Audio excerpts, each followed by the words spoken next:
Good morning student. आज हम हिंदी सुलभ भारती कक्षा 8वीं का पाठ मेरे रज़ा साहब देखेंगे। पाठ 7 मेरे रज़ा साहब, जिसकी लेखिका है सुजाता बजाज। अब हम उनका थोड़ा सा परिचय देखेंगे।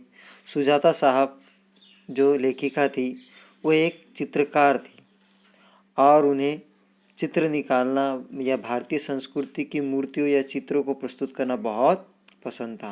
अब थोड़ा सा गद्य संबंधित आपको बता दूं कि इस पाठ के अंदर एक प्रसिद्ध चित्रकार सैयद हैदर रज़ा के बारे में लेखिका सुजाता बजाज ने उनके संस्मरण लिखा है, उनके याद में लिखा है कि जो ये सर्वधर्म समानता की भावना और मानवता की भावना और प्रेम की भावनाओं को जिन्होंने प्रस्तुत किया है। तो आज इस पाठ में हम ऐसे ही एक चित्रकार के बारे में देखेंगे जो बहुत ही सर्वधर्म संभावना की भावना से जीने वाले थे। अब देखो उनके बारे में 23 जुलाई, देखो इसके अंदर 23 जुलाई सुबह सुबह की ही समाचार मिला, रज़ा साहब नहीं रहे।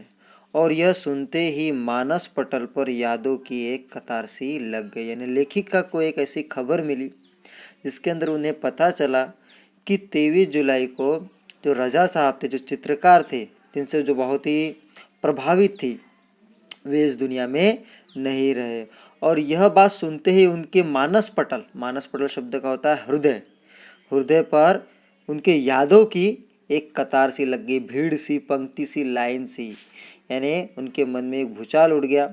पिछले फरवरी की बात है, मैं दिल्ली पहुंची थी अपनी गणपति प्रदर्शनी के लिए। यानी लेखिका बताने जा रहे कि पिछले साल जब वो फरवरी के समय दिल्ली गई थी, वहाँ वो कहाँ गई थी, अपनी गणपति प्रदर्शनी के लिए। इन्होंने कोई चित्र निकाला होगा, उसकी प्रदर्शनी के लिए वे गई थी। सोच रही थी कि रज़ा साहब शायद अपनी व्हील चेयर पर मेरी प्रदर्शनी के उद्घाटन के अवसर पर आ जाए, पर उस रात कुछ अनहोनी सी हुई। यानी लेखिका के मन में विचार आया कि रज़ा साहब, जिससे वो बड़ी ही प्रेरित थी, वे व्हील चेयर पर बैठकर भी मेरे उद्घाटन यानी जो प्रदर्शनी की थी उसका शुभारंभ उस अवसर पर यानी उस मौके पर वे आए, लेकिन कुछ अनहोनी सी घट गई। यानी कोई विचित्र सी घटना हो गई थी। उस रात रज़ा साहब सपने में आए, मुझे उठाए, हमने बातें की, शो के लिए मुझे उन्होंने शुभकामनाएं दी और कहने लगे, सुजाता एक बार मुझसे मिलने आ जाओ, अब मैं जाने वाला हूँ।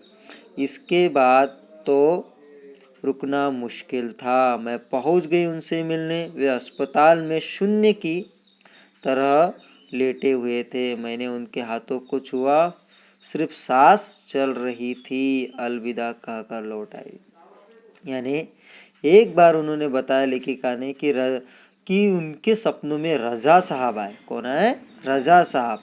और उन्होंने उठाकर उनसे बहुत सारी बातें की शो से संबंधित, और उन्हें शुभकामनाएं भी दी, और उन्होंने आग्रह किया कि वह उनसे मिलने एक बार ज़रूर आ जाए। और देखो इसमें यहाँ पर बताया मुश्किल शब्द का अर्थ होता है कठिन। यानी लेखिका का कठिन हो गया रुकना। मैं पहुंच गई उनसे मिलने, यानी लेखिका वहां पहुंच गई तो उन्होंने देखा कि अस्पताल में शून्य यानी अचेत, यानी जिनको होश नहीं था, इस तरह वह लेटे हुए थे, यानी सोए हुए थे। कौन? रज़ा साहब। उनके हाथों को उन्होंने स्पर्श किया और समझ गई कि अब उनकी अंतिम सांसें चल रही है, इसलिए उन्हें अलविदा कहकर लेखिका वहां से लौट आई।